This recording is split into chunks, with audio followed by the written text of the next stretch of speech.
Bismillahirrahmanirrahim. Assalamualaikum warahmatullahi wabarakatuh. Perkenalkan, nama saya Nur Rahmah, mahasiswa jurusan Pendidikan Guru Pendidikan Anak Usia Dini, Fakultas Keguruan dan Ilmu Pendidikan Universitas Halu Oleo Kendari. Baik, pada kesempatan ini kami kelompok 4 akan memaparkan materi tentang strategi pembelajaran. Adapun yang akan kami bahas ada 5 poin. Yang pertama itu tentang konsep strategi pembelajaran, 2 tipe-tipe belajar, 3 pendekatan belajar mengajar, 4 metode pembelajaran, dan 5 media dan sumber belajar. Untuk pembahasan pertama akan dipaparkan oleh saya sendiri tentang konsep strategi pembelajaran. Konsep strategi berarti cara dan seni menggunakan sumber daya untuk mencapai tujuan tertentu atau suatu garis-garis besar haluan untuk bertindak dalam usaha mencapai sasaran yang telah ditentukan. Kemudian strategi pembelajaran. Strategi berasal dari bahasa Yunani yaitu strategos yang artinya suatu usaha untuk mencapai suatu kemenangan dalam suatu peperangan. Awalnya digunakan dalam lingkungan militer, namun istilah strategi digunakan dalam berbagai bidang yang memiliki esensi dan relatif sama termasuk diadopsi dalam konteks pembelajaran yang dikenal dalam istilah strategi pembelajaran. Menurut J.R. Davis 1976, strategi pembelajaran adalah perencanaan yang berisi tentang perangkaian kegiatan yang didesain untuk mencapai tujuan pendidikan tertentu. Sementara itu, Disch dan Carey 1985 berpendapat bahwa strategi pembelajaran adalah suatu set materi prosedur pembelajaran yang digunakan bersama-sama untuk menimbulkan hasil belajar siswa atau peserta berlatih. Selanjutnya, B. Konsep dasar strategi pembelajaran. Menurut Mansur 1991 terdapat 4 konsep dasar strategi pembelajaran. Yang pertama itu mengidentifikasi serta menetapkan tingkah laku dari kepribadian anak didik bagaimana yang diharapkan sesuai tuntutan dan perubahan zaman. Kedua, mempertimbangkan dan memilih sistem belajar mengajar yang tepat untuk mencapai sasaran yang akurat. Kemudian 3. Memilih dan menetapkan prosedur, metode, dan teknik belajar mengajar yang dianggap paling tepat dan efektif sehingga dapat dijadikan pegangan guru dalam menunaikan kegiatan belajar. 4. Menetapkan norma-norma dan batas minimal keberhasilan atau kriteria serta standar keberhasilan sehingga dapat dijadikan pedoman bagi guru dalam melakukan evaluasi hasil kegiatan belajar mengajar yang selanjutnya akan dijadikan umpan balik untuk menyempurnakan sistem instruksional yang bersangkutan secara keseluruhan. Kemudian poin yang selanjutnya yaitu tipe-tipe belajar menurut Robert M. Gannon. Gannon menyusun tipe-tipe belajar berdasarkan hasil belajar yang diperoleh dan bukan proses belajar yang dilalui peserta didik untuk mencapai hasil itu. Selain itu, Gannon menempatkan 8 tipe belajar itu berada dalam suatu urutan hierarkis, yaitu tipe belajar yang satu menjadi dasar atau landasan tipe belajar berikutnya. Demikian, peserta didik yang tidak menguasai tipe belajar yang terdahulu akan mengalami kesulitan dalam menguasai tipe belajar selanjutnya.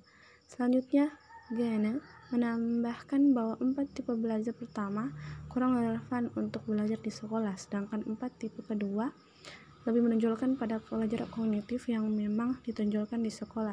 Untuk lebih jelasnya, ke-8 tipe belajar ini disajikan sebagai belajar tipe 1, belajar isyarat atau signal learning. Sesuai dengan hierarkis yang ada, belajar isyarat merupakan paling dasar dan tahap pertama. Signal learning sendiri diartikan penguasaan dasar-dasar suatu pola dan perilaku yang bersifat involuntary atau tidak disengaja di bawah alam sadar tanpa tujuan sehingga lebih sering diperlakukan pada aspek emosional. Salah satu caranya pada signal learning ialah stimulus atau signal secara bersamaan serta merangkai suatu respon berulang-ulang, di mana sifat dari respon ini bersifat umum dan segala emosional timbul tidak disengaja atau tidak dapat dikuasai pula. Contoh pertama itu aba-aba siap merupakan suatu signal atau isyarat untuk mengambil sikap tertentu. Kemudian jika kita menutup mulut dengan telunjuk menunjukkan respon diam. Melambaikan tangan saat orang pergi menunjukkan respon sampai jumpa dan lain-lain sehingga belajar semacam ini dinamakan belajar isyarat dan juga merupakan dasar pembelajaran berikutnya.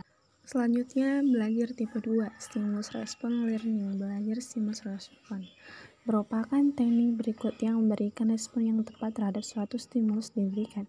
sehingga pembelajaran tingkat ini pun seorang dapat merespon atau menstimulus dengan tepat. Reaksi tepat diberikan penguatan reinforcement sehingga terbentuk perilaku tertentu atau shaping. Sebagai contoh, jika kita mengajari seekor anjing kita melompat, binatang ini pasti akan melompat. Jika kita katakan kasih tangan atau salam, jelas dia akan berusaha memberikan salam. Demikian juga pada tahapan manusia, jika kita suruh antri, maka akan demikian antri. Sehingga dalam metode ini anak telah belajar untuk memberikan respon yang sesuai dengan stimulus yang ada. Selanjutnya, belajar tipe 3, scaling, rantaian atau rangkaian. Scaling adalah belajar menghubungkan satuan ikatan CR stimulus respon yang satu dengan yang lain. Kondisi yang diperlukan bagi berlangsungnya tipe belajar ini antara lain secara internal, anak didik sudah harus terkuasa sejumlah satuan pola CR, baik psikomotorik maupun verbal. Selain itu, prinsip kesinambungan, pengulangan, dan reinforcement tetap penting bagi berlangsungnya metode scaling. Dalam bahasa kita banyak contoh scaling seperti ibu bapak, kampung halaman, selamat tinggal, dan sebagainya. Juga dalam perbuatan kita banyak terdapat scaling. Misalnya pulang kantor, ganti baju, makan malam, dan sebagainya. Scaling terjadi bila terbentuk hubungan antara beberapa stimulus respon, sebab yang satu terjadi setelah yang satu lagi. Jadi berdasarkan hubungan atau contiguity. Kemudian belajar tipe 4, yaitu verbal association atau asosiasi verbal. Tingkatan berikutnya ialah bagaimana seorang peserta didik dapat menghubungkan suatu kata dengan suatu objek yang ada di sekitarnya, berupa benda, orang, maupun kejadian dengan jumlah kata dalam urutan yang tepat. Contoh bentuk verbal association yang paling sederhana adalah bila diperlihatkan suatu bentuk geometris dan si anak dapat mengatakan baju sangkar atau mengatakan itu bola saya bila dilihatkan bolanya. Sebelumnya ia harus dapat membedakan bentuk geometris agar dapat mengenali baju sangkar sebagai salah satu bentuk geometris, atau mengenal bola, saya, dan itu. Hubungan itu terbentuk bila unsur-unsurnya terdapat dalam uraian tertentu. Yang satu segera mengikuti yang satu lagi, atau yang berhubungan, contiguity. Tipe-tipe belajar berikutnya akan dibacakan oleh rekan saya. Perkenalkan, nama saya Nur Haida, NIM A1H119023. Di sini saya akan menjelaskan mengenai tipe-tipe belajar mengajar. Tipe-tipe belajar mengajar yang saya akan jelaskan yaitu pada tipe poin ke-5 sampai ke-8. Langsung saja pada poin ke-5, discrimination learning atau belajar diskriminasi. Tipe ini yaitu belajar mengadakan pembeda, memilih pola-pola respon yang paling sesuai setelah siswa memiliki kemahiran. Dalam tipe ini, anak didik mengadakan seleksi dan pengujian di antara dua perangsang atau sejumlah stimulus yang diterimanya, kemudian memilih pola-pola respon yang dianggap paling sesuai. Tipe belajar ini adalah pembedaan berbagai rangkaian seperti membedakan berbagai bentuk, wajah, warna, binatang, dan tumbuh-tumbuhan. Contohnya misalnya, guru mengenalkan peserta didik serta nama masing-masing karena mengadakan diskriminasi di antara anak itu. Misalnya, anak harus mengenal mobil tertentu beserta namanya. Poin ke-6 yaitu konsep learning atau belajar konsep. Konsep learning adalah belajar pengertian dengan kebersamaan ciri-ciri dari sekumpulan stimulasi dan objek-objeknya. Mereka akan membentuk suatu pengertian atau konsep. Kondisi utama yang diperlukan adalah menguasai kemahiran diskriminasi dan proses kognitif fundamental sebelumnya. Belajar konsep ini dilakukan karena kesanggupan manusia untuk mengadakan representasi internal tentang dunia sekitarnya dengan menggunakan bahasa. Poin ke-7 yaitu rule learning atau belajar aturan. Rule learning ini yaitu belajar membuat generalisasi hukum dan kaidah. Pada tingkat ini, siswa dapat belajar mengadakan kombinasi konsep dengan mengoperasikan kaidah-kaidah logika formal. Tipe belajar ini banyak terdapat dalam semua pelajaran di sekolah, seperti benda memuai jika dipanaskan. Poin ke-8 yaitu problem solving atau pemecahan masalah. Problem solving adalah belajar memecahkan masalah. Pada tingkat ini, anak didik dapat belajar merumuskan dan memecahkan masalah dan memberikan respon terhadap rangsangan yang menggambarkan atau membangkitkan situasi. Contohnya misalnya anak dapat menyadari bahwa ada masalah bila ia dihadapkan kepada situasi karena keraguan dan kekaburan sehingga merasakan adanya semacam kesulitan. Perkenalkan, nama saya Putri, NIM A1H1190025. Saya akan menjelaskan tentang pendekatan belajar mengajar. Ada 10 pendekatan, yaitu pendekatan individual, pendekatan kelompok, pendekatan bervariasi, pendekatan edukatif, pendekatan pengalaman, pendekatan emosional, pendekatan rasional, pendekatan fungsional, pendekatan keagamaan, dan pendekatan kebermaknaan. Jadi saya akan menjelaskan satu pendekatan, yaitu pendekatan edukatif. Pendekatan edukatif adalah suatu pendekatan yang dilakukan guru terhadap anak didik yang bernilai pendidikan dengan tujuan untuk mendidik anak didik agar menghargai norma hukum, norma susila, norma moral, norma sosial, dan norma agama. Berdasarkan Undang-Undang Nomor 14 Tahun 2005 tentang guru dan dosen, pada pasal 10 ayat 1 menyatakan bahwa kompetensi guru sebagaimana dimaksud dalam pasal 8 meliputi kompetensi pedagogi, kompetensi kepribadian, kompetensi sosial, dan kompetensi profesional yang dilakukan melalui pendidikan profesi. 1. Kompetensi pedagogi, yaitu kemampuan mengelola pembelajaran peserta didik yang meliputi pemahaman terhadap peserta didik, perancangan dan pelaksanaan pembelajaran, evaluasi belajar dan pengembangan peserta didik untuk mengaktualisasikan berbagai potensi yang dimilikinya. 2. Kompetensi kepribadian, yaitu kemampuan kepribadian yang mantap, stabil, dewasa, arif, dan berwibawa, menjadi teladan bagi peserta didik dan berakhlak mulia. 3. Kompetensi sosial, yaitu kemampuan guru untuk berkomunikasi dan berinteraksi secara efektif dan efisien dengan peserta didik, sesama guru, orang tua atau wali peserta didik, dan masyarakat luas. 4. Kompetensi profesional, yaitu kemampuan guru dalam penguasaan materi pelajaran secara luas dan mendalam yang memungkinkan membimbing peserta didik memenuhi standar kompetensi yang diterapkan dalam Standar Nasional Pendidikan. Adapun kekurangan dan kelebihan pendekatan edukatif. Yang pertama, kekurangannya yaitu guru yang hanya mengajar di kelas belum tentu mendapat menjamin terbentuknya kepribadian peserta didik yang berakal mulia. Demikian juga halnya dengan guru yang mengambil jarak dengan peserta didik. Kerawanan hubungan guru dengan peserta didik disebabkan komunikasi antara guru dengan peserta didik yang kurang berjalan harmonis. Kerawanan berhubungan ini menjadi kendala bagi guru untuk melakukan pendekatan edukatif kepada peserta didik yang bermasalah. Kelebihannya itu, yang pertama, guru meletakkan tujuan untuk membina watak peserta didik dengan pendidikan akhlak yang mulia. Yang kedua, guru membimbing peserta didik bagaimana cara memimpin kawan-kawannya dan anak-anak lainnya.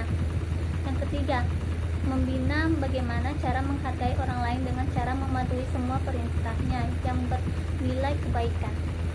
Perkenalkan, nama saya Nur Hasna, NIM A1H11904. Pada kesempatan kali ini, saya akan memaparkan materi tentang metode belajar mengajar, yaitu metode diskusi. Pada slide pertama, pengertian metode diskusi.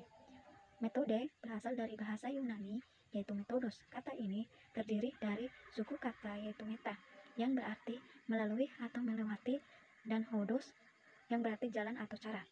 Secara istilah, metode yaitu disampaikan Almay Arif bahwa metode berarti suatu cara yang harus dilalui untuk menyajikan bahan pelajaran agar tercapai tujuan pembelajaran.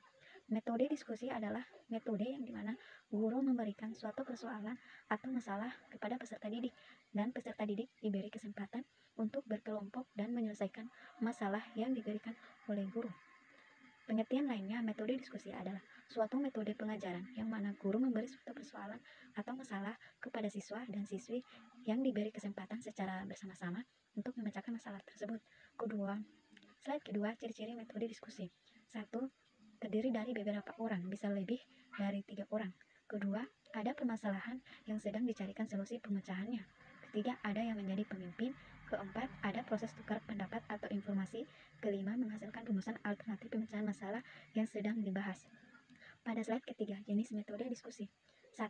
Metode diskusi umum atau diskusi kelas. Diskusi umum ini metodenya bertujuan untuk tukar-menukar gagasan, pemikiran, informasi, atau pengalaman di antara peserta sehingga dicapai kesepakatan. 2. Metode diskusi kelompok.